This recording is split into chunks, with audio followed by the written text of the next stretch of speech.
This episode is dedicated to our great friend, Scott McCroby, bassist, songwriter, backing vocalist for the band Prisoner. We miss you and love you.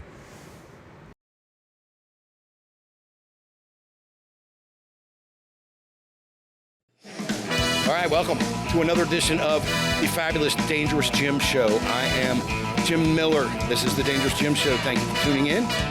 We are here in Cincinnati, Ohio at You Rock 2 Studios. It's a great place if you want to do your own podcast here. You can definitely do it. We have the mighty Prisoner from Cincinnati, Ohio, is going to be on the show today. 3 of the surviving members of the best version of Prisoner are going to be here today. Right here, we're going to talk Prisoner music. We're going to talk heavy metal. We're going to talk stories. There's going to be a lot of exciting things coming on right here today on the Dangerous Jim Show, so make sure you're staying here. We need to thank, of course, Podcast Playground. Podcast Playground is getting this fantastic show all over America. They're doing a great job with that. Our sponsor, La Tears of Coffee, they are fantastic. We drink the La Tears of Coffee. This is a nighttime show, so we're not drinking the La Tears of Coffee tonight. Zeke, how's it the gym today, Zeke? And somebody hit my car out in the parking lot. I probably should have told you this in pre-production, but somebody hit my car in the parking lot. And so I came out and I noticed a dent in my car, and there was a girl coming over, and she was going to put a note on the car. And there was a dent right next to another dent that I had on my Dodge Ram, and she was going to leave a note. I thought that was great. It reminds me of something when I was younger and I was drinking and taking drugs. I used to buy my dope from this guy in Clifton, Ohio. He worked at a pizza place, right? So the idea behind it was you call the pizza place, you place a carryout order, and he gives you your pizza and he gives you whatever you order inside your pizza. So I did that. I went down to Clifton and I placed my order. I went inside. I sampled what was inside the box. I came outside and got in my car. In Clifton, it's kind of tight parking. I backed up and I hit some girl in my car. Now I had the pizza. I had illegal substances with me and I was intoxicated, and I hit somebody with my car. So I jump out of the car. I go back. It's a college girl. So I tell her, hey, I'm sorry that I hit your car. Super sorry. Let's not call the police at this juncture. It wouldn't be crucial at this juncture to call the cops. So I give her my information. I give her my picture on my driver's license. I drive away. I promise that I would pay the deductible. So her dad calls me on the phone on my old flip phone, and wants to know. He tells me it's going to be $800 for the car. So I, in true dirtbag fashion, I tell him I'm going to pay the money, and then I don't pay it. 1 year later, I'm playing a concert with my band, Dangerous Jim and the Slims. I'm playing at the Cincinnati Reds, the Reds game. I'm wearing my red today, too. I'm playing at the Reds game. I see some older guy. He's standing next to a policeman. And him and the policeman, when we're done with our set, come over and start talking to me. And the older guy says, are you Jim Miller? I go, yeah. And the policeman says, this guy says you owe him money. So I was playing a gig, and the guy came and found me. And I had my checkbook because I was going to pay the band. I wrote him an $800 check.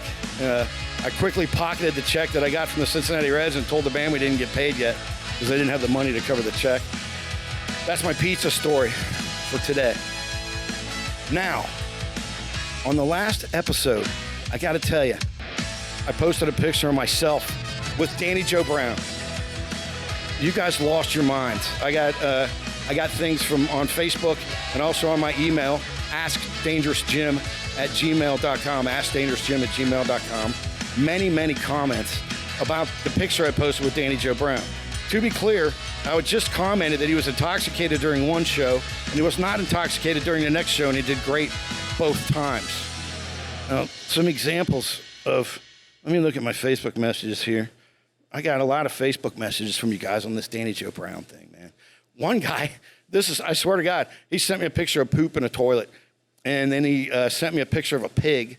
Then he sent me poop on a, on this wall, some sort of bathroom wall or something. This guy was an absolute maniac. I had to block him, but a lot of you had really nice things to say. And, I would say I got about 60 messages, 25 good, 25 bad. So 50% of the people liked what I was talking about. The other 50% used profanities and yelled at me. But thank you for participating. I like that. So remember, if you want to talk to me, you can go to askdangerousjim@gmail.com. That's askdangerousjim@gmail.com. I'm going to call my friend here. We got a huge show today. The mighty Prisoner from Cincinnati is coming in. The 3 surviving members of the best era of Prisoner are here. I'm going to call East Coast Eric. Zeke, I'm going to need to make a phone call. All right, let's call East Coast Eric. Now, East Coast Eric, he has a joke for every topic. Let's see if we can stump him, see if he answers his phone. When I called Greg Anderson from Prisoner, East Coast Eric. This is Eric. Hello, East Coast Eric. Yeah, buddy. It's me, Jim Miller. Is this dangerous? This is me, Jim Miller from the Dangerous Jim Show. Now, I've told my producers and also my friend Greg Anderson, who's back in the back, that you have a joke for every occasion, East Coast Eric. So, East Coast Eric, Yeah, I'll try. I'm going to give you a topic, and you're going to give me a joke. Are you ready? Tonight. Yeah, let me pull over. I'm driving right now. Hold on 1 second here. Okay, go ahead. What do you got? Well, you got to be pulled over to tell a joke. What do you got? You're gesticulating. I want you to tell me a joke about music. Well, I've been drinking. Nice. I can't do both. Nice. I've been drinking. Nice. Well, give me a joke about music. Music. East Coast Eric right. on the phone. East Coast Eric. Yes. So, okay. So there's a piano player, and he goes for an audition. Mm-hmm. The guy said, "Let's hear what you got." Yeah. He plays a song, and when he's finished playing the song, they're like, "My God, that was probably the most beautiful song I've ever heard." Yeah. We've been doing this a long time. What was the name of that song? I never heard it. Yeah. So he says, "I call that I screwed you from behind until you smiled." He does have a joke. Keep going. Yeah, I screwed you from behind and made you smile. That was the name of the song. All right. Keep going. So they're like, "Okay, that's incredible, but why don't you play us one more song?" Yeah. So he plays another song, and they're like, "First of all, you're hired. You're the best piano player we've ever heard. We've been doing this, like I said, 20 years. Never heard a song like that before." Yeah. What was the name of that song? I think it was even more beautiful. He goes, I call that one. I played with your nipples till they got hard." Okay. Yikes. So they're like, "Well, listen, you're hired. Yeah. You're hired. However, you're going to be working at a very upscale place. You're going to have to refrain from telling anybody the names of your songs." Yeah. No problem. Long story short, opening night, plays the first set. Yeah. Standing ovation. This place has never stood up in 20 years. Yeah. Place is going crazy. Yeah. Goes to the bathroom and all the excitement. He comes walking out and forgets to zip up his fly. Some girl goes, "Excuse me, do you know your dick's hanging out?" Yeah. He goes, "Do I know it? I wrote it." Give me some applause, Zeke. East Coast Eric. That's East Coast Eric. That's everybody. Yeah, thank you. That's what I got. Thank you so much. I had a couple espresso martinis, so if I slurred through that, we're good, right? Zeke, you give me a little more applause just for East Coast Eric. Oh, no. All right. East Coast Eric. Oh, there you go. I'll see if I can stump you next time. Thanks for checking in. I love you, buddy. All right. You got it. All Take care, Dangerous. All right. That's the kind of stuff you get on the Dangerous Jim Show. Now, what we're going to do, we're going to take a break, and then I'm going to break down for you the history of, to me, the greatest band ever to come out of Cincinnati. Hard rock band, great songwriters, my heroes and my friends at the same time. I don't know how that works, and I'm going to tell you all about it. I'm going to give you a little Prisoner music right here. We're going to take a short break. Also, we're going to run a little graphic that's going to tell you a little bit more about what we're talking about today. Stick around. Coming back with the legendary Prisoner. It's going to be amazing.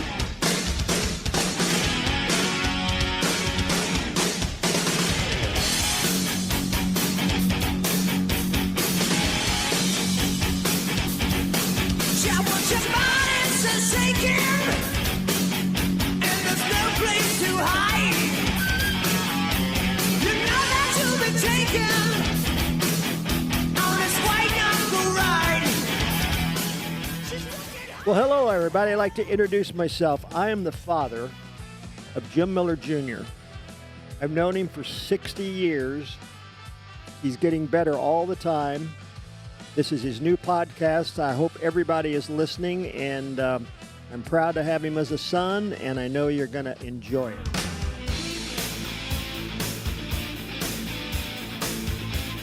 Serious rock and roll. 4 guys that, just play together. Scotty and Tim and Michael or Ringo or Stefan, the other drummer, and Greg. Like Stefan, I always call Ringo because they can never remember his name. I just thought those guys were like a perfect fit. Let's put this one. I hate to compare them to the Beatles, but I will compare them to the Beatles because they were such a perfect fit together. Every Prisoner show I ever saw was a great show. They never disappointed. They never did. I saw them at Annie's. I saw them at the Mayor's Concert Series. They played at my wedding, man. Every show that they ever played at was a good show. I don't think anybody ever went away and said, man, that show sucked. I don't think anybody could ever say that they ever saw Prisoner. Okay, got to take you guys back. I'm taking you back. 1981. A young Dangerous Jim. Before I was Dangerous Jim, I was just little Jimmy Miller. Now, here's what happened. I grew up in Green Hills, right? I grew up in Green Hills. And what I would do is, look at that. I lived in Green Hills and I had a bike, right? So I'd ride my bike around that shopping center where you guys were playing, right? Greg wasn't in the band yet. Yep. And remember, Tim, if you can recall, there were some stairs and they used to have that door open. On the left side, stage to the left, the door was open. Yeah, the fire escape. Yeah, so I would ride my bike. I was a freshman in high school. I'd ride my bike over there. I'd get off my bike. I'd sit on that fire escape on Russell's side of the stage. Okay. 1981. Russell playing, I think he was playing a white flying V or something. I don't know what he was playing, a long time ago. Probably Strat. But anyway, I was so lucky because I was sitting, I'm talking about from here to here, that close. And I was like, I had the best seat, but I wasn't inside the bar. Right. And I would sit there and watch. And I was just a little boy. I loved Kiss. I never played music. And I can tell you that that's one thing that made me want to play music. Yeah. That's awesome. That. And then when I That's did that, it was so cool. Russell would wear that wife beater that he'd wear. Oh, yeah. Yeah, he'd wear that wife beater. Still does. And, yeah. And so Same one. that was in 1981. So if anyone's listening or watching, these guys right here, right? That's the Mount Rushmore picture. Yeah. That's what we called it. Yeah. And if you're out there watching on YouTube, the guy on the upper left is the guy I'm talking about, my longtime friend, Russell Jenkins. Mm-hmm. And so it's weird for me when I'm friends with Russell he was such a hero to me for so long. And so were you, Tim, and so were you, Greg. So the early version of Prisoner, we're going to start with that, Right. right? 1979, 80, 81. There's a variety of different people in the band, but you and Russell were in there for sure. Right. And Scotty. 81, And Scotty. Yeah. And Scotty, of course. The yeah. nucleus of the and band. Scotty. So 3 of these guys there were there. Now, 81, 82 comes around. You guys are doing well, playing all the, and what I want people to understand is, in those days when you played music, you're playing 6 nights in the same club. Oh, yeah. We're playing Tuesday through Sunday, and there wasn't the internet. Everyone smoked, and there wasn't the internet. And so, I always wondered when I was doing those gigs, who was out? What the hell are people doing out at Tuesday at 1 o'clock in the morning? Hairdressers, waitresses, Oh, yeah. people, other people that had different car salesmen, stuff Well, like we that. were all young then, too, so we could go out and then still go to work the next day. Holy 10 shit. to, Yeah. So to 2 o'clock. let's bring that down just a little bit. We'll go 81, 82, 83. You guys are rocking out. You're playing all over the place. Mm-hmm. Who's in the band in 82 or 83? 82, that would be right there, that picture. And who is it? That is Paul Jacobson. We called him Jake. Jake was in the band. Okay. And then it's on the left, next to him is Bill Parsons. And Yeah. me and Bill started the band. Scotty in the middle, Scotty McCroby. Scotty McCroby in the middle. And then me and Russell. Okay. So Russell was in the band. Russell decided to leave the band. We're talking about 83, 84, right? Yeah, something like that. Okay. So to me, I remember that, but I was just a young person and I wasn't in the audience yet. And the Prisoner that I remember, and then I feel like, to me, I learned so much from Greg. I'm still learning from him, mostly what not to do at this point, but I learned a lot from, I've learned, and Greg, we're friends, and he don't like me to make it weird, but I've learned so much from Greg. Let's talk about, Greg, what you were doing before you joined the band Prisoner. Yeah, I was in a couple different bands before that, but really just a band called Mamezer. Mamezer. Yeah. Woo! What's that mean anyway?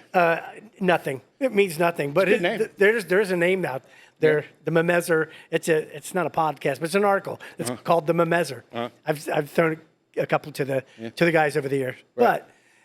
But so was doing that and heard there through some mutual friends that Russell might be leaving. Right. when I was 16, 17 years old, I lived not too far from here, not too far from your same Never on Sunday. Yeah. Right. And had Well, I know where you grew up. I had your brother on the show. Yeah, exactly. I know everything about Very the true, yes. I need to get your other brother on. So we would 16-year-old ride the bike up, get in there, and I had my brother's fake ID. Yeah. So thank goodness, as long as you had your $2, come on in. You got in. And going in on a Tuesday night, so it's low keyed until they recognize your face, and then they kind of let you in. Timmy, tell me. So Russell was leaving. Did you know Greg? No. Okay, so take me through this. Yeah. So this guy's coming in, Greg Anderson. You know nothing about it. You're already Tim Keys and Prisoner. You're already At the time, we always had 2 guitar players, so we were looking for a guitar player too. Right. So we were trying out guitar players and singers all at the same time. We ended up getting Pat O'Brien, who ended up playing with Cannibal Corpse and Lethal and all those guys later. And so we had Pat, didn't we? We had Pat when you auditioned, didn't we? Yes, that's we came at the same time. You got 2 guitar players. Yeah, we got, and we were rehearsing and auditioning down at my guitar tech's or stage manager's dad's camera shop. Yeah, nice. Well, it wasn't a camera shop. He developed film there. Had a dark room. Yeah, had a dark room. Did, and so we're Greg came in and we're like, well, Well, Tim, let's talk about this. So Okay. you guys are all set up. Yeah. Was Greg? Did you show up after the band was set up? Did Greg come in last? What happened? But yeah, they were doing almost a steady line. There was no shortage of singers that wanted more than one to get the singer. gig. That's for sure. Right. Oh See, my gosh, I it need went on Greg for a in my while. cans a little bit. So there was who else came, Tim? oh God, Bill Anybody we know Devers, now? if anyone I knows. was going to say Bill Devers came in and tried out. Bill Devers did? Yeah. And I heard Richard Sudo tried out because he was in Rocks. But no, I'm just joking. I I was going to say, if he did, he's going to hate me All right, because I don't remember so that. let's talk about it. So in one day, you had different singers coming in. Greg, Yeah. what was the first song that you sang? I- you switched from, did you decide to stay with another band that had a Z in it? When you from Memezer to Prisoner? That's exactly what it was. What did you sing? What was the first song? Take me No, through I would go see them, and I got up with them one time. I think I sang like Run to the Hills or Number the Beast or something like Oh, that. you got up on stage. Yeah, and I was able to maybe just put my name in their heads. Of course. So through Ozzy Blankenship, another longtime friend of the band, and he kind of introduced me. Yes. Went up there, and it went very well. It went Good. It went great. Tim, I remember Tim going. Take me through this. I remember. Wait, hold on. I remember Tim going like this. We finished one, and it just was clicking, and we stopped. And I think it was an Iron Maiden song. And Tim goes, "Damn." Yeah, I did. I remember that. We had played a I'm couple like, songs. yes. And we had played a couple songs. Everybody liked him. Excuse me. And but then the last song we did, I think it was "Run to the Hills" or something like that. Because we were learning some Iron Maiden at the time. We were still Right, of just course. pretty much a cover band. We had some originals. I but- get it. And he did that, and I remember that. Wow, something's going. Oh, I don't think that's live yet. Yeah, it's not live. All right. Don't mess with your mic. Go ahead. Keep going. But yeah, so I think it was "Run to the Hills" we played, and I did. I remember. I went, damn. Wow. And then I was like, okay, no, that sounded good. Yeah. Okay. And then what? I think we're about done here, and I And the can't other remember. We'll call you kind of Yeah, thing. it or- was. Did you have Yeah. a couple other guys? You said, we're good, man. I don't think we did. I think he was the last one because we had already heard him sing, and we were like, we're Yeah. pretty sure this is going to be the guy. But All right. we had to make sure we could live with They him. made me sweat it out. Now, did you actually have monitors in this rehearsal space, or was it? Yeah, it was something old else? school. Old school. Yeah. They were there for about way over a month, wasn't Yeah. it? Okay. All Rehearsing. right. So, Greg, what was your first Prisoner gig that you played?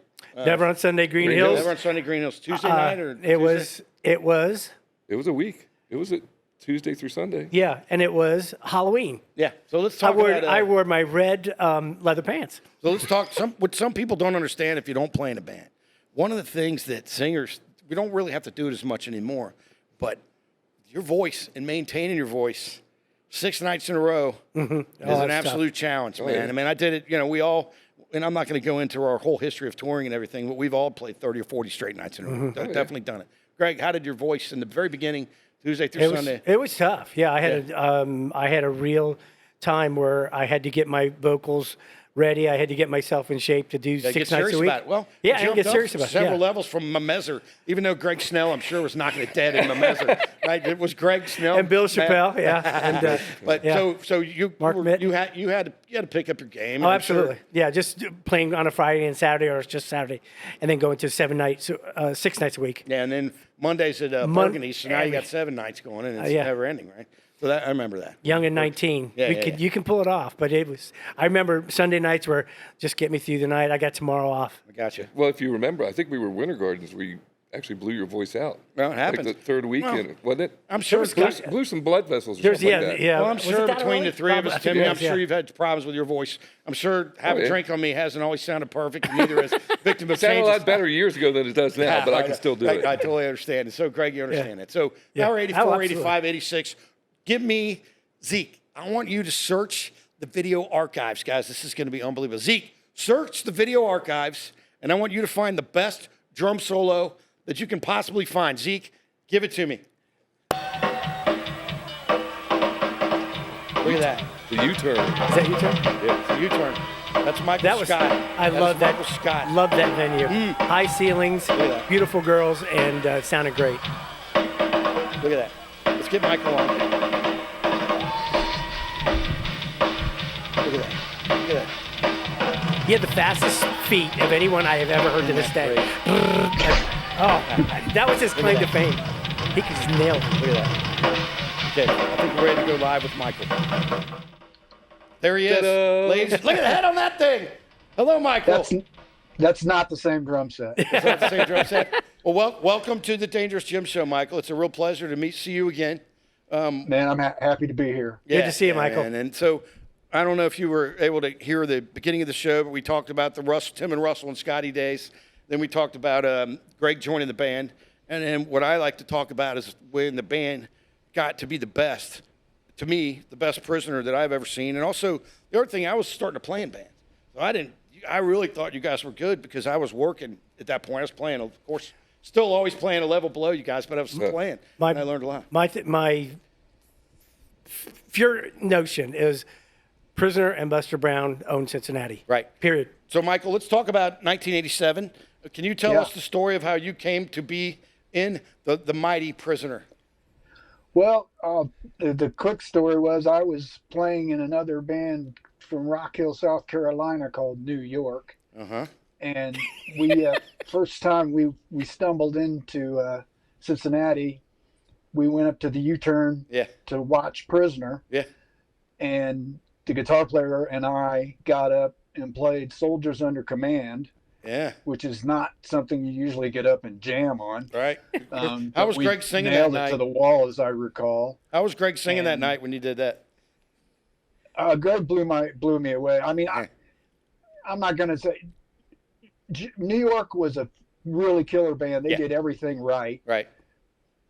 Absolutely. But Prisoner was just organically they looked like they were on stage. That was just the way they were. You know, they didn't have to work at it. They just, every note was perfect, tight as a drum. Every harmony was good. It was just like they were just up there talking. Yeah. And I was very impressed with the band. Yeah. But I had only been in New York a few weeks, and that was it. And unbeknownst to me, I'm pretty sure that was kind of my first audition. Yeah. And then I ended up not being in New York after a while. Yeah. And one of the crew guys, I think in Prisoner, Dudley, rest his soul, was also a guy with New York, and he would hit me. He kind of, I think, pushed, hey, you guys ought to check out Michael. He's not in the band. He was telling you guys that? Sure. Yeah. And you knew he was in New York, so you knew he had to be pretty good, right? Yeah. Oh, yeah. We would tour the same circuits, the same clubs. Well, so we knew a lot of people. You only see the promo. Remember, you go in the club like Annie's or the club, and all the promo shots are up there, and you're doing sound check about 2 o'clock, and you're looking at everyone else's promo shots. You would be surprised on how many times we actually would cross paths, have fun together. Days off, forget it. It would be a lot of fun, And so, Michael, let's talk about your first gig with Prisoner. If I'm not mistaken, it was on a Monday night. If I'm not mistaken. Yes. So I showed up. They dragged me up here in a U-Haul, and we set up in the back room at Annie's and ran through the set. Yeah. And then we went to Brothers 4 to play our first night, and I was thinking, cool, Monday night, it'll be a piece of cake. And the doors were locked at about 9:30 because you couldn't get in the place. Well, we hadn't played for what, a month or so? Yeah, we went to a lot of drummers too because we couldn't get a hold of him or things like Mike, that. I want to interrupt you for 1 second. What I want everyone, my numerous listeners all around the world on iTunes and Spotify, what I want them to understand that they might not understand, you didn't live in Cincinnati. You moved from Kansas City, right? Yeah. So, Michael, if you're listening out there, I see sometimes people take ads out and they say, man, I want to be in the band, but if it's over 15 miles, I'm not taking the gig. Right. Come on, man. Come on, man. So Michael put all his shit in the U-Haul and drove from Kansas City. Where'd you live? Well, I lived in an apartment downtown. I was the typical, if I broke up with my girlfriend, I was single. Yeah. Or I was homeless. I'm sorry. I screwed that line up. I was homeless without a girlfriend. I didn't own a car. I did that twice. So when I joined New York, I joined them on about 3 days notice and just moved to South Carolina and then went back home and then came up to, I flew up and did an audition with these guys and then there I was. And so you flew to Cincinnati to do the audition? To do in Kansas City, and I was going to get stuff done, man. I wanted to play in a band that was working, and these guys clearly had it together. And did you fly here to do the first audition? You flew to Cincinnati to do the first one, or not back drove? then? We were too poor. Yeah. Weren't we? Actually, you could smoke on a plane then. I took a bus to Cincinnati, but they helped me. I did fly home. All right. To get my stuff. Okay, so Brothers 4, first gig, what was the first song? Yeah. Yeah, oh, God. details. Auto Blast, probably. Okay, now, this is black and blue. Okay, this is going to allow me to segue into my next point. Here's what I want people, if you play in a band and you never saw Prisoner in heyday, I need you to pay attention here because this is vital information about Prisoner. A lot of people don't know this. Nowadays, you go out and see a band, every cover that every band plays, you've already heard before. Mm-hmm. You show me a band, there's no band out here in Cincinnati now that's going to play, you're going to go, was that an original or was that a cover? No one does that anymore. It's all about pandering, man. And we all know that. You pander, I pander, we all pander. That's the way it goes. But Prisoner, what you guys did that you may not even know, us musicians, when we're out in the audience, we're like, full speed ahead now. We're like, what is that? Auto blast. We're like, well, what is that? And we're like, what is that? And now there's other songs too. There's so many songs. Dirty Dog. That's a great thing. Exactly. I knew you were going on that. I was thinking, I was mowing my lawn the other day, thinking that same thing. Like we had the ability to bring on a song, make it our own. That's right. Dirty Dog was one of them. Right. Auto Blast, Anything Kicks. Everybody thought it was ours. Right. We just made it our own, and we had a nice luxury because Tim, we just played so well. Yeah. And he was all right. Well, he was my hero. I can illustrate this very well. When I went from New York to Prisoner, there were 6 songs out of like 40 some songs that both bands did. Yeah. So I had to learn. It wasn't like because any other band I could have they played the same set list. Yeah. But these guys were playing. We were doing My Michelle a year and a half before Guns N' Roses broke. Yeah. We had an advanced copy, and so we learned that when everybody thought that was ours too. Now, allow me via video, and for all my fans all around the world that are watching. By the way, this is the Dangerous Jim Show. If you have any questions, you can email me at askdangerousjim@gmail.com. Askdangerousjim@gmail.com. Zeke, I want to do a video example of what I'm talking about with Prisoner. Songs that nobody knew. Nobody ever heard them before, but Zeke, give me a video. Give me Prisoner live somewhere. Give me something good. Watch this. Turn it up, Zeke. Turn it up.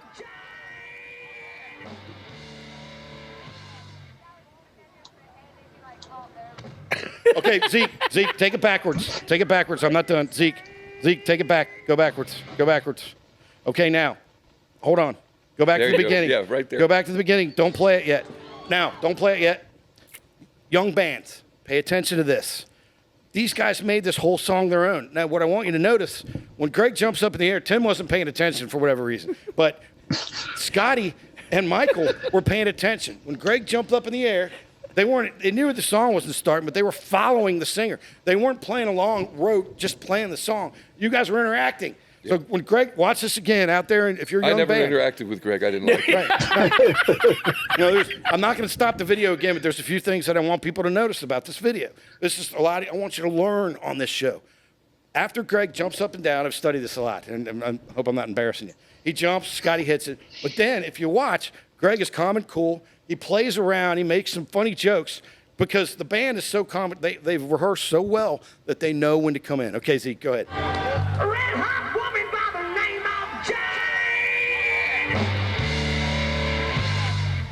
Watch him jump. Now watch. We're not done.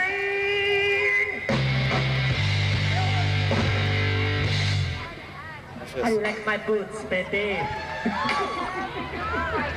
Your mother wears combat boots. There's always that repertoire. Keep it going, Zeke.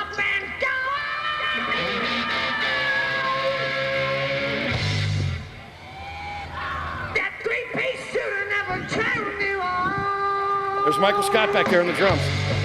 Look at that. Now. It's cool that you think we rehearsed that. And I don't even know what you're watching, but we didn't rehearse Okay, we'll watch This was a Taste of Cincinnati. Yeah. Was it? Now, Okay. let's watch young singers. Listen to that. Nobody, That was 9 o'clock in the morning, too. and also nobody in town can sing like this. I want to watch this for a minute. 50 degrees. Yeah. So, let's watch this.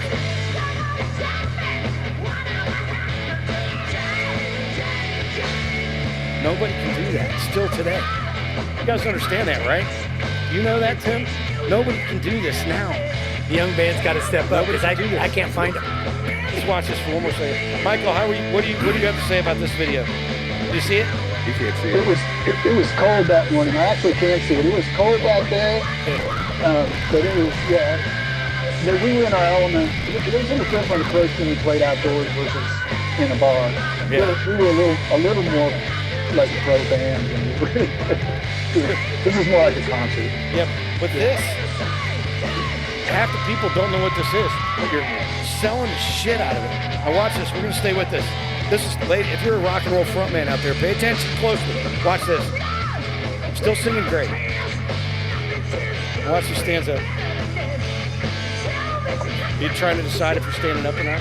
Now I got to get up on one like that. Now, Like, well, watch this. don't fall down. I was wondering how you were going to get down. Don't tear don't kick the mics or the speakers over. You're still singing like an absolute champion. That's how you do it, guys.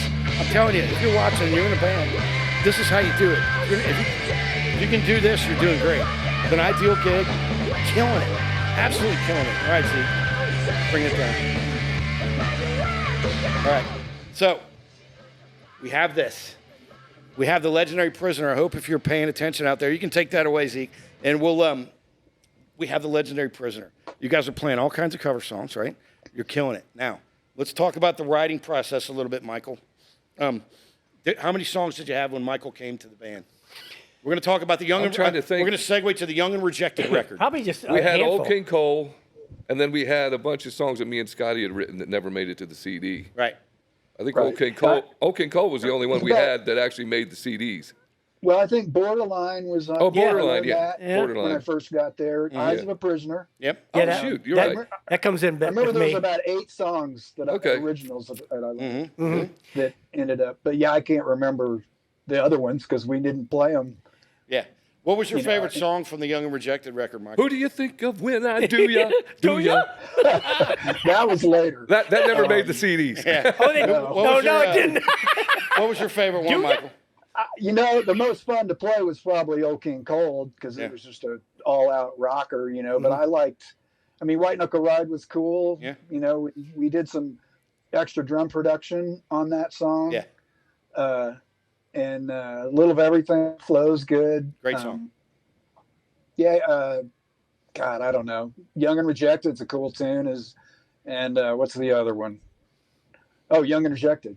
Yeah, Young and Rejected, great song. Yeah, we had some discussions on that, and also I like You Make My Heart Rattle and Shake. Rattle and Shake. That's a great Of song. course. Yeah. I think I might have been singing that better than Greg right there. Did you hear that? Did you see how I was doing that? But Isn't it great that someone actually knows your song good enough to sing it? It's great. I mean, think about it. It is great to hear that people still will say, hey, swear to God, had your CD in, one or the other. Right. It was still rocking out. My kids know it. Yeah, I love it, man. And so, let's talk I about want the to writing. interject something here, but because I don't want to forget about it. I was years later I worked for Fender Guitars for a long time, and I was sitting in an airport, Heathrow Airport in London. And a couple of girls walked up to me and said, "Are you Michael from Prisoner?" Yeah. And I went, "Yeah, we used to come see you at the U-turn. You guys were awesome." Yeah. Wow. And we're talking. Had that. This is like in 2012, 2014. I put it on there this week. I was in Seattle for work, and I went to a Mariners game. Prisoner! Really? Somebody saw you? Yeah. Yeah. Used to come at Never on Sunday, and the other ones is he moved out there for work, and it's been recognized every once in a while. Got it. Okay, so That's now we cool. got a group of songs. You have the greatest drummer that you could possibly find. The band is absolutely kicking ass. It's the four of you at this point, right? Yeah. It's what we saw there. So it's the four of you. What are we doing? Let's talk about. So you're rehearsing. Where are you rehearsing at? Usually the clubs. A lot of Clubs. the All the other clubs. Yeah. Okay, so you're playing a lot of gigs, but what about the songwriting? So to make that Young and Rejected record, you guys decided to go to Lagosa Studios. Is that dead or is that called something else now? I don't know if that's still around or not. All right. No, that's about where the 50-yard line of the Bengal Stadium is. Oh, so it's okay. Well, no, The building's still there. Oh, it is. in Longworth, yeah. Longworth Hall down Yeah. there. And look, watch my Prisoner trivia. Rob and Jenny Oh yeah. producing and engineering. How about that? That is Greg? where you- 98 Greg, Degrees did you- also did their albums. Who did? 98 Degrees. And Okay. Blessed Union of Souls. And there's just Matt- a lot more people than you know that would go in there. Really? Aerosmith went in there Yeah. and did some stuff. Megadeth did some stuff there. I love that. Okay, so now you're in there. Tell me about the sessions, Michael. Tell me about the Young and Rejected sessions at Lagosa Studios. Well, I remember the first one we decided to go full rock star, and we said we're isolating ourselves. You remember we got a hotel room. I remember that. We were in there for 3 or 4 days. Where was this hotel room at? We didn't talk to anybody, and we were like on the road, and we spent all our Buttermilk time Pike. working on them. So you guys were on the road while you were getting ready to do this recording sessions, right? So the Young and Rejected record has a. Go ahead. Sorry. I was just saying, actually, to get this record together, we all got real jobs, so we wouldn't have to play 6 nights a week. I get it, man. I understand. So, Well, you so we can't- just started playing. What was it? Thursday through Thursday, Saturday, yeah. I think, and then we'd Yeah. get off work and write. It's a common thing. You get involved in playing too many live gigs. You can't focus on your own songs. You're exhausted. Right. number Our one. management company said Okay, so you're let's talk about that. overexposed. So you guys signed a management deal. You started getting super popular, and there's a guy called Stan Hertzman that had a company called. What was the company called?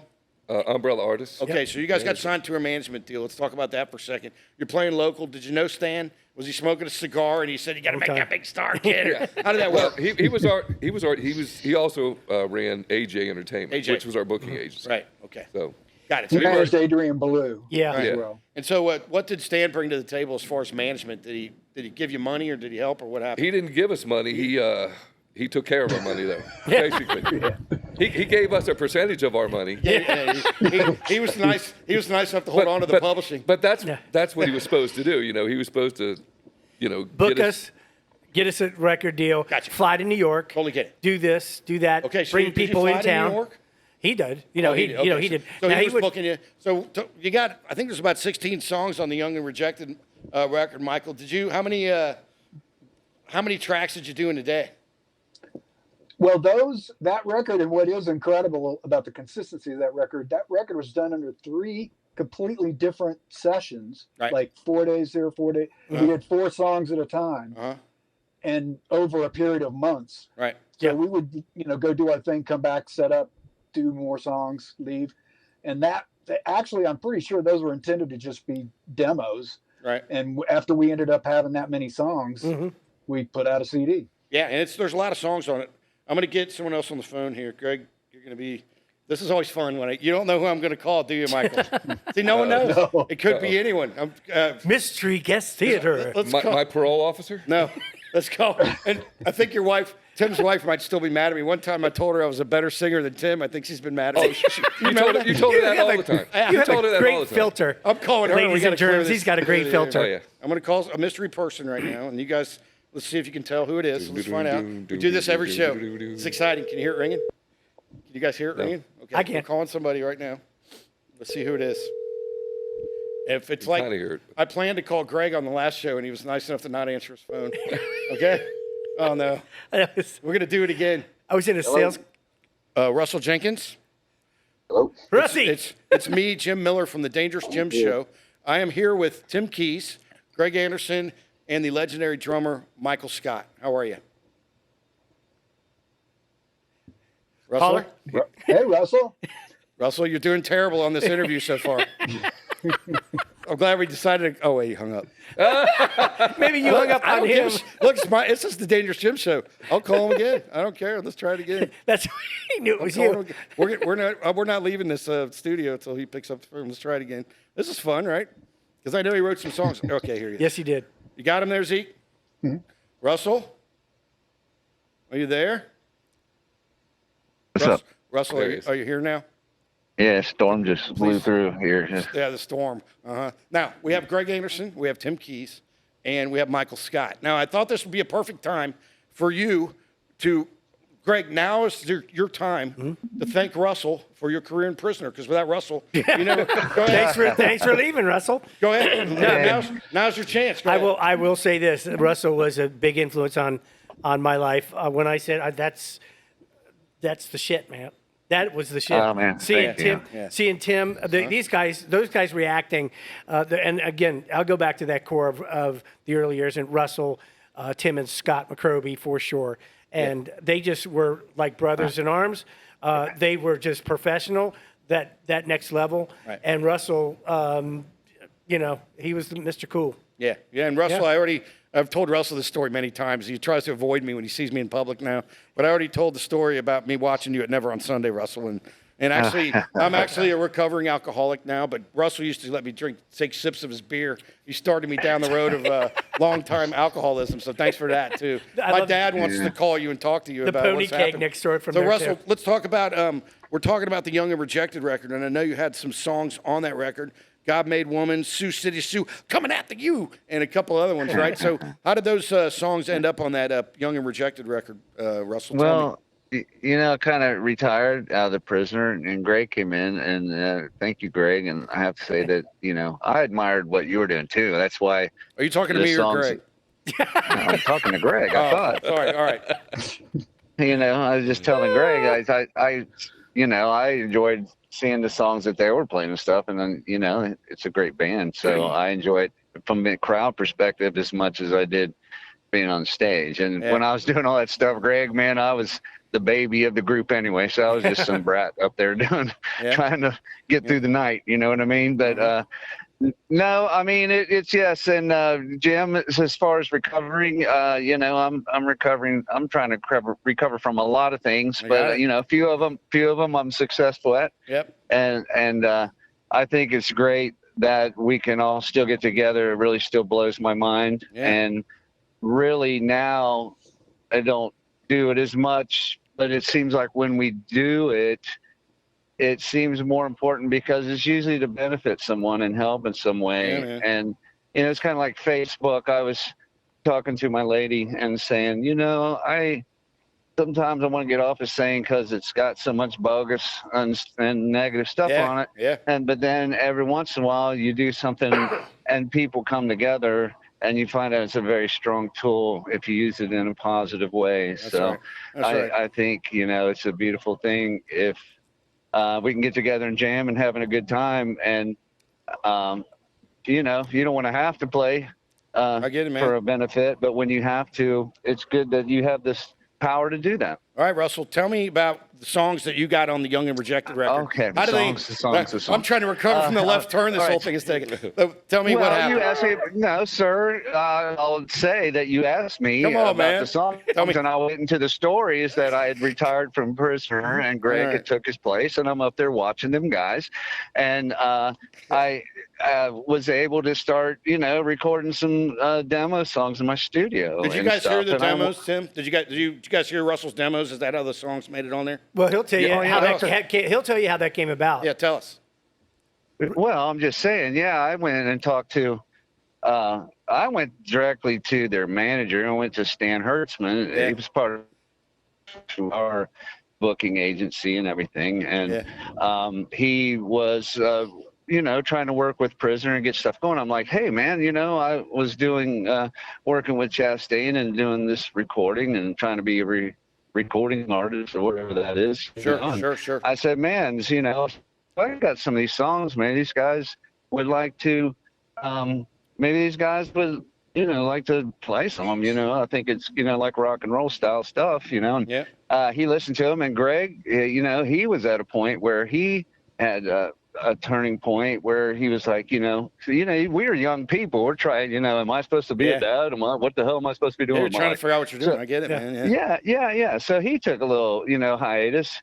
And, he's like, well, why don't you sing for the band? And I tried that. And I'll tell you, brothers, I was a union carpenter at the time, and my gig was up at Armco working in the walking beam furnace. And I had to work 7/10s, man. And I was lucky to get out of it on Sunday because my partner was a deacon down at the Baptist church. So I said, if Oscar ain't working, I ain't working. Well, then I had to run out there with Michael, Scott, and Tim and Scotty and play all these weekend gigs, and they were hardcore Friday, Saturday night gigs. And when I'm saying that, it's like 1990. So we're a gig, if you can't drink Jägermeister, you ain't going to be in the rock band in 1990.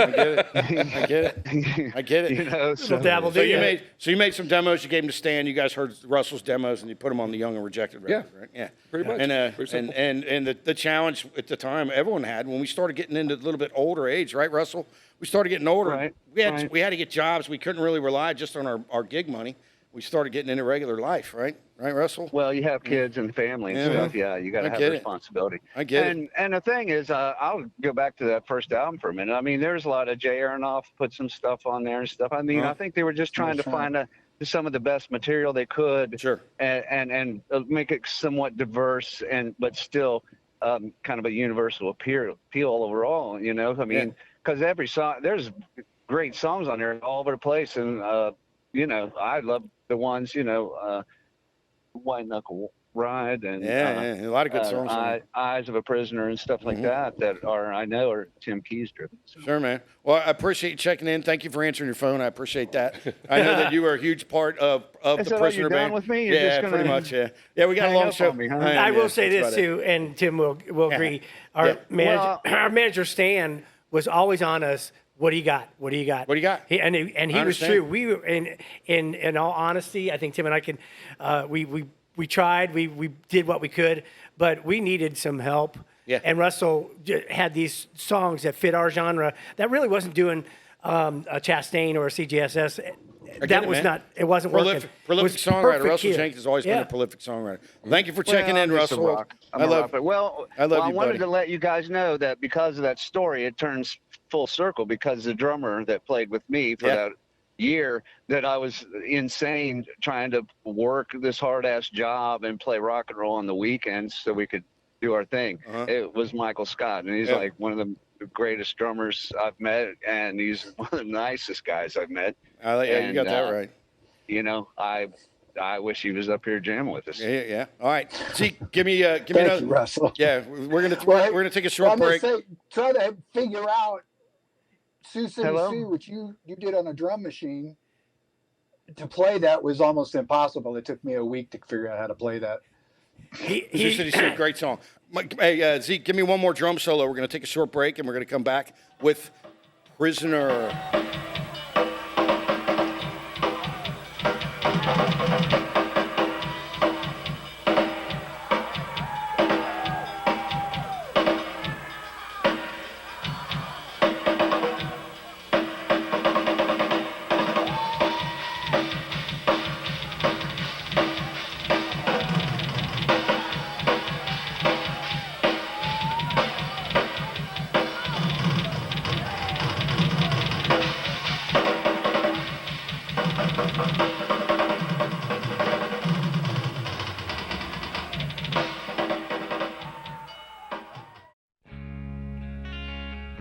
I stumbled in there well under the age of 21 at one point when they were playing and had heard of Prisoner. And then as soon as you walk in, you see Michael Scott's drum kit, you hear Greg's vocals, you knew it was just a different level. It was a different, they've always been known to be the ones that set the bar here in Cincinnati. But when I walked in, you just knew it was another level of music. And I was hooked almost immediately. Once I saw those guys, I'm like, I got to see them again. Where are they playing? I often tell people, so we talk about Cincinnati, you talk about Skyline Chili, you talk about the Reds, you talk about Moeller football. I'm a little biased there, but then, always in that conversation comes Cincinnati Prisoner. I've been many places around the country with my shirt on, and Prisoner. The core band, I think, the most popular, which is the version of the band that recorded the 2 CDs, which would have been, Michael Scott, Scotty, Tim, and Greg Anderson on vocals. I think that was the most popular version of Prisoner, and that's why they recorded together. Okay. Welcome back to the Dangerous Jim Show. I am Jim Miller. I am here with the band Prisoner. A few things that you should know. You can hear this show. There's 4 or 5 other episodes up on iTunes, up on Spotify. You can see Tim Anderson, This Is Your Life, talking about the Naked Karate Girls. You can see me talking about how to be a better band member. You can see a guy who summons UFOs. Jake Snyder summons UFOs. I had a guy on who literally can meditate, and he summons UFOs. And I didn't believe him, right? I was like, yeah, I'm sure you're summoning them. So he lives here in town. And he shows how many UFO videos you got on your phone. Got any? Michael, you got any UFO videos on your phone? Being out in the I desert. don't. So Being in the desert. he pulls out his phone. He's got 7 or 8 of these things with his face and these UFOs. He really did know how to do it. So thank you for joining us. Again, this is the Dangerous Jim Show, brought to you by the Podcast Playground and La Terza Coffee. We're here with Michael Scott, Tim Keys, and Greg Anderson from the legendary Prisoner. So I want to talk a little bit, Michael, about what you got going on personally in your life right now. Can you talk about that a little bit? Sure. A few years back, I'm going to call out, our brother Scotty back here. We lost him to the evil cancer a few years back. And a few years back, it decided to come visit me. And I've been fighting hard. I got it beat once, and then it came back a second time. I've been through quite a bit in the last year and a half, but I still believe I'm going to take this, and I've got an opportunity for some kind of experimental treatments that look very, very promising, and I'm a good candidate for it.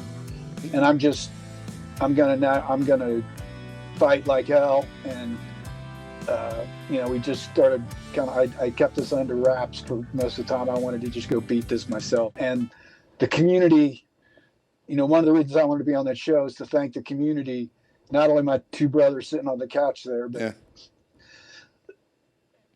the city of Cincinnati treated me so well and has for 20 years. For 40 years. Mm-hmm. I can't thank them enough, man. Yeah. And I'm going to win. Yeah. We didn't really talk about Scotty that much, so let's talk about it. Michael, what was your experience in playing drums with one of the greatest rock and roll bass players that Cincinnati has ever seen? Tell us. I lived at Scotty's house when I moved here because I didn't have a dime or any. Didn't have a girlfriend. Like, I'll come up and join your band. Right? Not yet. That's no car, no girlfriend. Let's go to Scooter's house. That was a litmus test too. Young lady, do you have a place to stay and a car? You're good looking. You're in. So Scotty and I became close pretty quickly because I was living in his house, and we formed a bond immediately. On stage and off.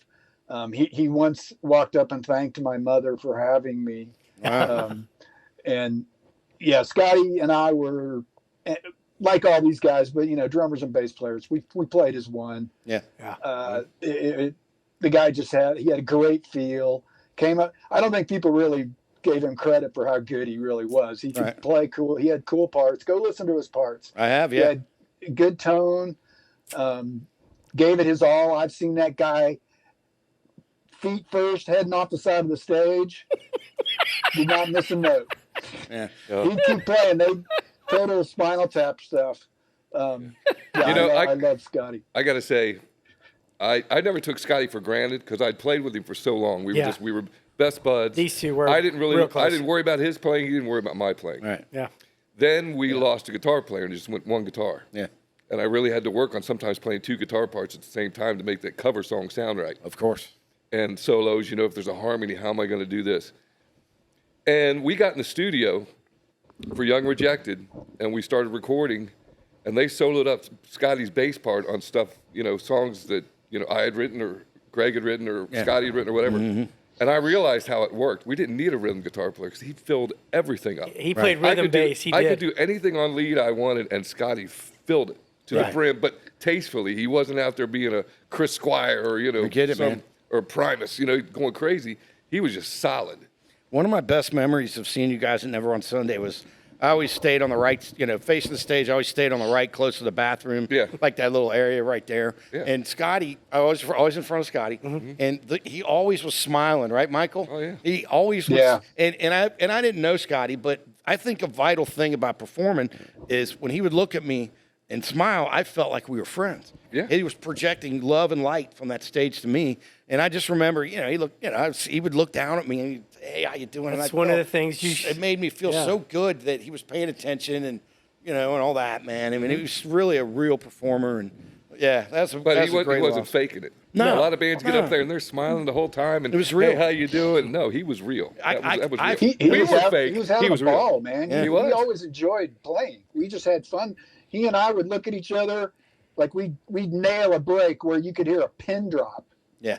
And then we were right in it again. That's what we got off on doing, just being as tight. I think tight as a nun's butt was what we used to say.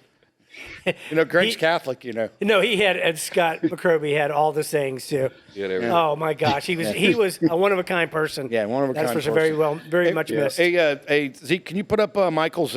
Michael, I know that you didn't want to talk about this too much, but I'm going to talk about it for a second. We're trying to raise money, man. Sure. So, this treatment I've got approved for costs a lot of money, and the insurance doesn't cover it. I got to go to Mexico. And you're going to Mexico to get medical treatment? Going to Mexico. Whoa. Yeah. What is the treatment? Can you explain it to three dummies that are here in Cincinnati so we can understand it? Sure, it's pretty simple in theory. They take your cancer samples, take biopsies, and they have a way of developing, basically teaching your immune system how to do what it's supposed to do, which is kill foreign invaders. Yes. And for some reason, cancer is diabolical. It hides and it makes your body think it's supposed to be there. Mm-hmm. So basically what it is they create a vaccine for you and your cancer. So you become the warrior, and whenever it pops up somewhere, it'll go kill it on its own. Right. And they have a really good success rate, and they're trying to get FDA approval, but it takes years. Yeah. Right. But I was a good candidate. I went through quite a bit to get approved for it. And so that's it. And I'm very positive. I think it's going to win. I feel pretty good these days. I'm quite a ways from treatment. I haven't had treatment for a while, and that the treatment's what gets you. Cancer doesn't get you. The treatment it just wipes you out. Right. But it's a place called the Immunison Clinic. They're just fantastic people I've met. Had a few good interactions with them, and I believe that they want to help me. They're not just out to get my money, but it was expensive and. Yeah. Again, the help I'm receiving is overwhelming. Well, I don't know what to say. 2 weeks into it, man, it's been great. I know you three can't really understand it. I wish Scotty was sitting right there, man. That's how I'm telling you, I can't even say it. I can't even say it, but that chair's that's for Scotty. We put that there on purpose, and I'm not joking. For that reason, we set it right there, nice. there. And he's playing every time I play my drums. He's right there. Yeah. And Zeke, can you put up we're going to do you guys are going to do a show at the Blue Note, and it's coming up in September. This probably won't be out until late July or August, so maybe let's throw that Blue Note flyer up there, Zeke, and let's talk about that for a second. We're going to do the Prisoner Resurrected show. We're going to raise money for Michael Scott, Everybody take a look at that. This is in Cincinnati, Ohio. If you're listening over the airwaves anywhere in the world, this is a show in Cincinnati, Ohio, September 20th. The Blue Note is a really cool place in Cincinnati. It's a very large venue. Prisoner Resurrected is going to play. They're going to maybe, how many songs you think you can let Greg sing? Can you trust him to do more than one? This is going to be the first time in 6 years that I've been Tim and I have gotten on stage as the Prisoner thing, and great. And so it's gonna be fun. It's gonna be unique. It's gonna be fun. It's gonna be. Russell approached me about this, and at first I said no, but then I heard about Michael. And then I thought, man, this is a great vehicle. Yeah. Just goes right into getting money. These first 2 weeks have been fantastic. I don't even know what our total is up to, but by the time that date is on September 20th, it will. Hopefully this will be another shot in the arm for Michael and so raising his expenses and reliving good times because we get it all the time. Right. When's Prisoner get back together? Right. I get it, man. Let's hey Michael, I'm going to show. Let me show one more Prisoner video. So let's take a look at the 1991 fireworks video. This thing is classic. I want because if you don't live here in Cincinnati, I need you to understand the level that Prisoner was playing at. Take a look at this show. Look at that. How did you feel, Tim, when you were standing up there? Were you nervous? No, not at all. No. What about you, Greg? No. I was like, let's get this nervous going. You're going to slip in your fancy boots? Let's just get this going. I get more nervous playing to 10 people than I do 4,000. Right. Yeah. Michael, there was 20,000 people in front of us there. Right. Let's just see this for a minute. Look at that. Isn't it great? Isn't it great when you're ready to do it? You know you're going to play great, right? Yeah, we were ready to go. This was just when Young and Rejected came out. A lot of buzz going on about the band. Record companies coming in. Yeah. Wildman Walker giving us free publicity every Friday or Saturday. Yeah. Didn't matter. Hundreds of thousands of dollars. We love him. He's part of our inner circle, too. Absolutely. Watch this. Look at this. What I noticed is people know this song. Oh, yeah. The crowd is singing this. My brother Tim is in the front row there, too, by the way. And we made up this intro on the spot. Yeah. My future wife, Michelle, was in the front row, too, right in front of me. I found her in pictures. I didn't even know her then. Yeah. What? But I would say this was one of the highlights of your guys' career, right? That was great. Of many.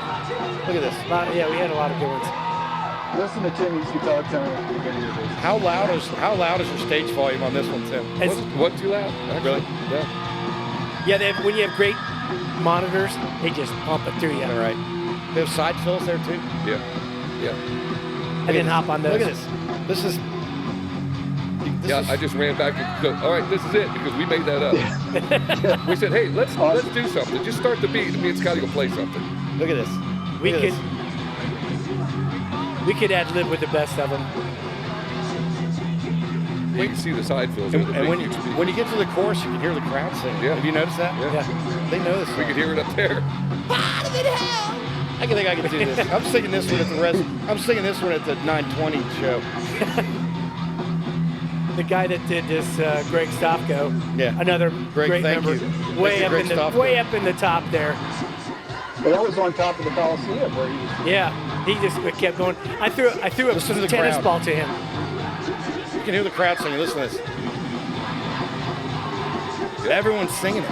And that's an original. That's an original song. That's unbelievable, right? Damn, you could dance. I was adrenaline, Mr. Adrenaline right there. Yeah, we all were. Yeah. Oh, yeah. I can't believe we weren't playing it twice as fast as we did. Yeah. Right. So this was the culmination of the Young and Rejected record right here. It's 1991, Young and Rejected. Everything's going fantastic. Now we're ready to make another album, right, Michael? Now we're going to make the Voodoo record. We're going to make the Voodoo record. We started working on it. We got to bring in Disgraceland. Disgraceland. Yeah. Tell us about that, Tim. I know you guys rented a place in Silverton, right? Yeah. Well, the record companies were getting back to us after Young Rejected saying, hey, we love it, but we need that one hit. We need that song that's going to break you over the top, so keep writing. Right. So we started writing, and I just thought, well, why don't we just record this ourselves, and we can put it out and it can be used as a demo, too. So Sounds great. We rented a little block building right on, what is that, Montgomery Road. Plainfield. Yeah. Right near there. Right, almost on that corner. Right across the street from on Sundays. right across the street from Silverton Cafe. Right. And it had a leaking roof, which we put a new roof on it for the guys, so didn't have to pay rent 1 month. Perfect. And we recorded it ourselves on a 4-track. Right. And is that something you borrowed from Stan? Did you We borrowed the four. It was an 8-track. Was it? Okay, 8-track. 8-track reel to reel. Right. But we put all the drums and all the rhythm parts on those 8 tracks. Then I mixed the drums down to 2 tracks. Right. And then we started putting leads and vocals and mixed all that down. We were using DAT machines to mix down to, then putting 2 stereo masters back on 2 tracks and then going again. Busy with it. But that's how we did the whole thing. Yeah. Now, what are some of your favorite songs, Michael, on that on the Voodoo record? Well, so there were 4 songs on that record that we did with Robin. Right. That's true. And That's what I wanted to make sure. And one of my favorites was the Cement Shoes, where we did the brass. Timmy played Who wrote some that? horn parts. Scotty wrote that. Scotty wrote that. And also Funky Honky. That's definitely that's a Scott through and through. What is her Trailer Park Dude? Is there another one too, right? Is that one too, right? Go ahead, Michael. I interrupted you. Go ahead. Well, but no, so those 4 songs, you can tell the difference. Oh, yeah. They're very polished. But we were, I mean, I think it's okay to say that we were our recording technique was somewhat influenced by what Extreme was doing at the time. Yeah. Really tight, tight, a lot of low end. A lot of guitars panned one way. And right and left. Super tight drum sounds. And that was a lot of fun. Great. We had all the time we wanted. Right. Made it. Michael spent that whole session, how long did it take us? About a month to record that? Probably. Off and on, we rehearsed a lot, but then when we started recording, it was about a month. He spent that whole month in a closet, basically. That's where his drums were set up. Because we didn't have a booth for drums or anything. I get it, man, but it sounds great. And everything else was run direct. And so, Greg, what was your favorite track on the Voodoo record? I kind of liked Emotion. Now, I knew that was going to be a good one. Hey, Zeke, and let's pull up. Is that on Voodoo? Well, that's on the Rejected. Well, anyway, let's watch one. Let's watch one more recording. We're going to backtrack. Zeke, let me see that. There's a good video, Michael. I don't know if you've seen it or not. It's Prisoner playing Emotion. Let me see that real quick, Zeke. Let's watch this one. What is this? And here's what I want to. Oh, wow. This, for me, this is Greg. Timmy, this is Greg totally giving himself to the song. I love it. You ever seen this? I think I have. I don't know if I have either. Great lights. Listen to the crowd.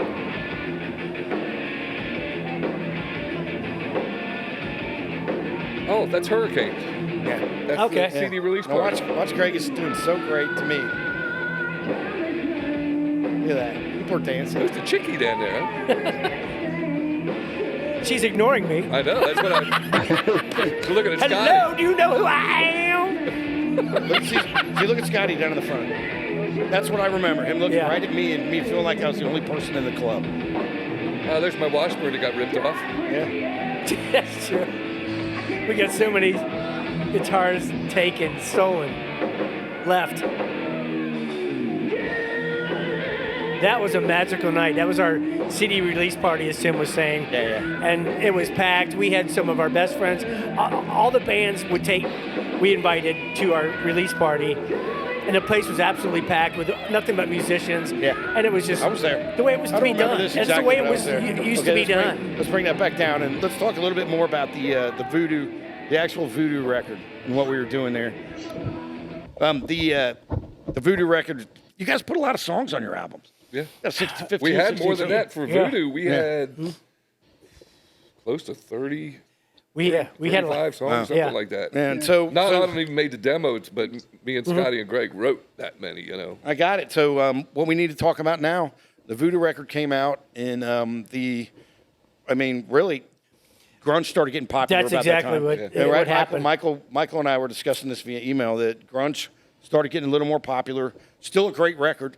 The record was fine, but it wasn't received as well probably as the first one. The focus feedback. It wasn't the music, but it was just the focus of the focus what and people feedback like. from the epics of the world and the conversations that Stan would have was the focus is grunge now, guys. It's not the era was taking a big turn. Yeah. As it's back now, but when we were trying to make it and cross that finish line.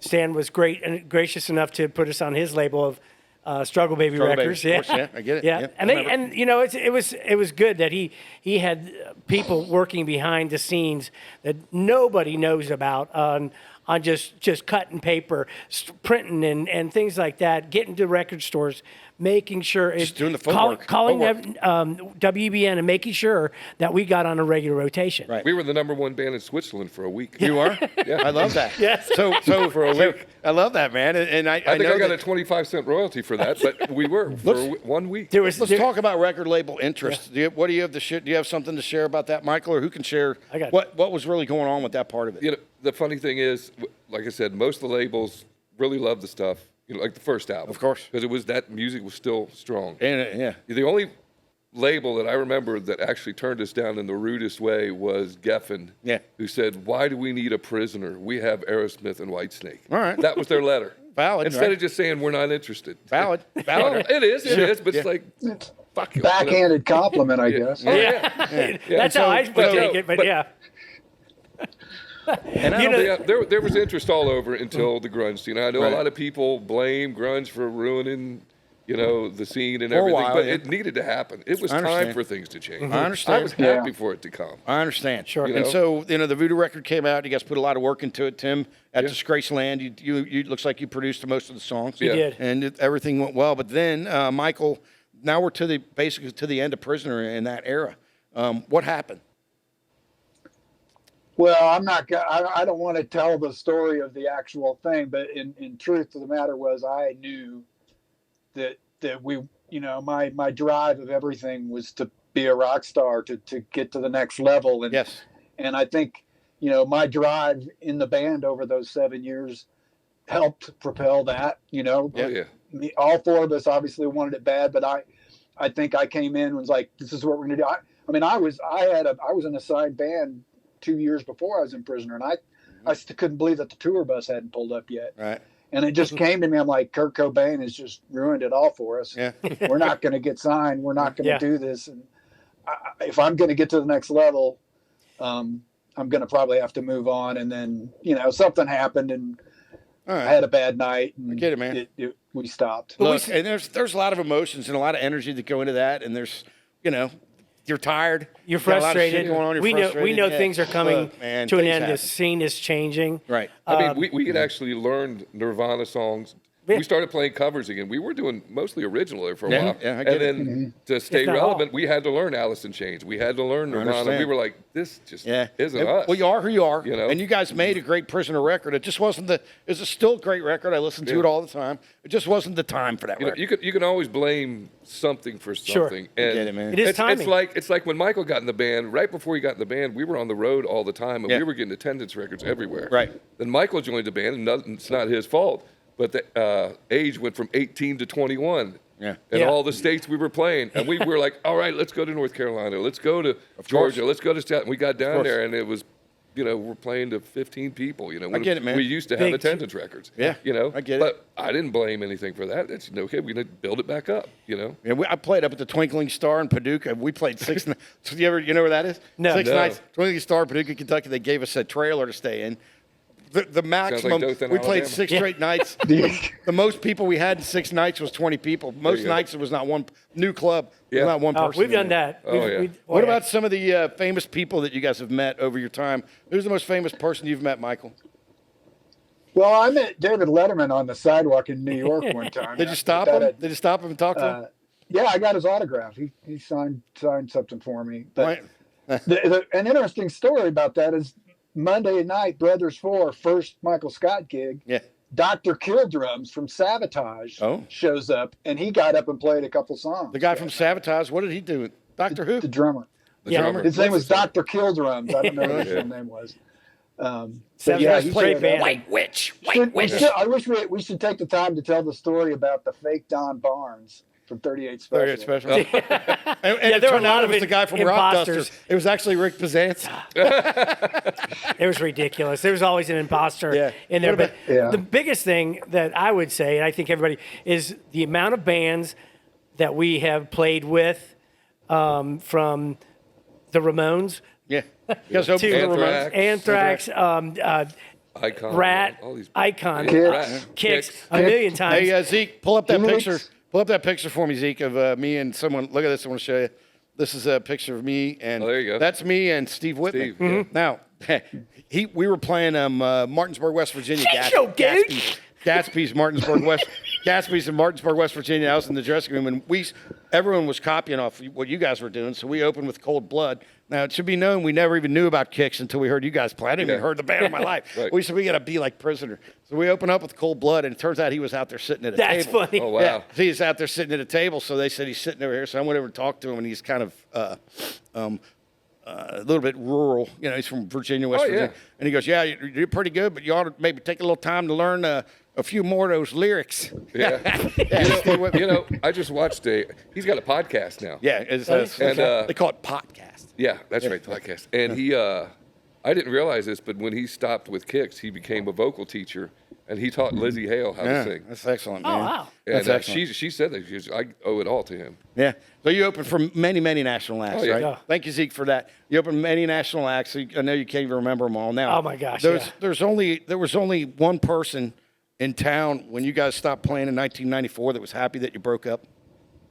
Me. Now let me tell you why. I was playing in Leap Skyward. Oh, okay. Now, every opening slot at Annie's, every single medal, everyone that came through, you guys got all the support. And as soon as you stopped playing, Bill, Vacuum. Tommy, and Greg St. Charles started giving us all the support. So we did, 25 or 30 national acts. Yeah. Only because you guys weren't around. So, yeah. You're welcome. Yeah, thank you. It was surprising because before I started the band, they had a massive following. You would not understand. I don't think you wouldn't understand the massive following they had. Things really got chugging along there with drummers, Daryl Roberts, and all that. These during that peak period of time of the '80s. Yeah. But it just, I'm like, how much longer can this keep going? Of every single night, we know this place is going to be sold out. Period. Right. We know it. Went up for 10.